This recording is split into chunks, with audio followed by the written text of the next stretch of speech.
श्री शिवाय नमस्तुभ्याम हर हर महादेव।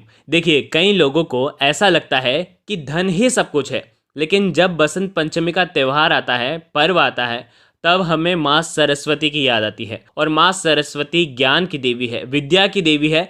जीवन में ज्ञान का होना बहुत ज़रूरी है। अगर हमारे पास ज्ञान होगा तो जो भी हमारे पास है उसका सदुपयोग हम कर पाएंगे ज्ञान की पूजा करने से। और ज्ञान की पूजा माँ सरस्वती के इस पावन पर्व पर हमें उन्हें याद करके हमें करनी है। बहुत ही आसान सा उपाय है। मात्र आपको लेना है एक मोर पंख और एक चुटकी हल्दी से ये शुभ और अच्छा उपाय करना है। पूज्य गुरुदेव की ही कथा सुन करके समझाने का पूरा प्रयास करूंगा, लेकिन उससे पहले वीडियो को लाइक करें और माँ सरस्वती का आशीर्वाद प्राप्त करना चाहते हैं तो चैनल को ज़रूर सब्सक्राइब करें। कोई देखिए, हम देखते हैं कोई मंद बुद्धि होता है, कोई पागल होता है, किसी में ज्ञान कम होता है, तो ये उनके पूर्व भव के कर्म होते हैं जो इस भव में उदय में आते हैं। तो ऐसा हमारे साथ ना हो तो हमें कभी भी ऐसे लोगों का मजाक नहीं उड़ाना चाहिए। कोई नाक से बोलता है, किसी की आवाज़ अलग है, तो हमेशा आप ध्यान रखें, ऐसे लोगों का आपको मजाक नहीं उड़ाना चाहिए। वसंत पंचमी से वसंत ऋतु का शुभारंभ हो जाता है। देखिए, करना क्या है, मात्र एक मोरपंख लेना है। अब आप मोरपंख, आपके घर में पड़ा हुआ मोरपंख का भी उपयोग कर सकते हैं, या तो आप नया मोरपंख भी लेकर के आ सकते हैं। ठीक है, देखो करना क्या है, मोरपंख ले लिया और साथ में लेंगे एक चुटकी हल्दी। अगर आपके घर में माँ सरस्वती की फोटो है तो उनके सामने आप ये उपाय कर सकते हैं। देखो, दीपावली का पूजन करते हैं तो उसमें माँ सरस्वती रहती हैं, तो आप उनकी फोटो के सामने भी आप ये उपाय कर सकते हैं।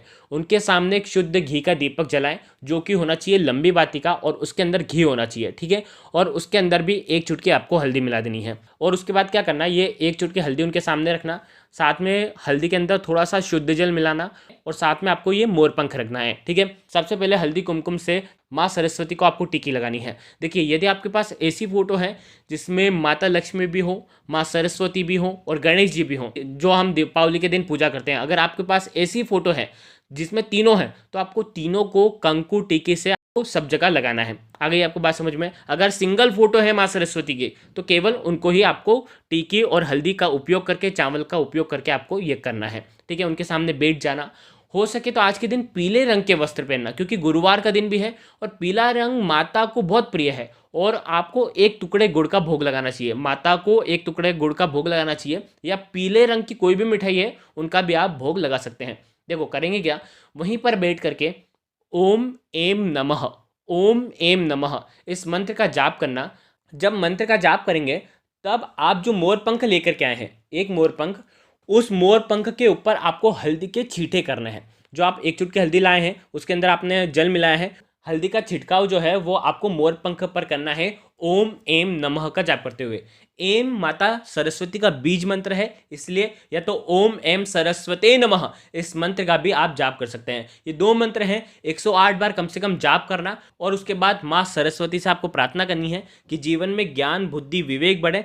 ध्यान रखना, ये जो उपाय है सुबह से लेकर के रात्रि तक, जब आपकी इच्छा हो तब आप कर सकते हैं, लेकिन गुप्त नवरात्रि जिसे कहते हैं, तो गुप्त नवरात्रि में रात्रि का बहुत महत्व होता है, यानी कि सूर्यास्त के बाद अगर आप करते हैं तो सर्वोत्तम होता है। उसके बाद क्या करना, जैसे ये मंत्रित हो जाएगा, देखिए अब क्या करना है, आपका जो मोर पंख है वो मंत्रित हो जाएगा। आप एक मोर पंख भी ले सकते हैं, दो भी ले सकते हैं, तीन भी ले सकते हैं, जितने आपको लेने हैं आप ले सकते हैं। देखिए, अब इस मोर पंख को आप आपके घर के मुख्य द्वार पर भी लगा सकते हैं। ठीक है, अगर मुख्य द्वार पर गणेश जी की फोटो है ना, तो गणेश जी की फोटो के ऊपर भी आप ये मोर पंख लगा सकते हैं। 3 मोर पंख अगर आप मुख्य द्वार पर लगाते हैं बसंत पंचमी के दिन, तो आपके घर में कभी भी नकारात्मक ऊर्जा नहीं आती है, नकारात्मक शक्तियां आपके घर में प्रवेश नहीं करती हैं। साथ ही साथ घर में रहने वाले जितने भी लोग हैं उनके ऊपर राहु का अशुभ प्रभाव नहीं पड़ता है। साथ ही साथ ये जो मोर पंख है आप आपके घर के दक्षिण और पूर्व की दिशा में भी लगा सकते हैं।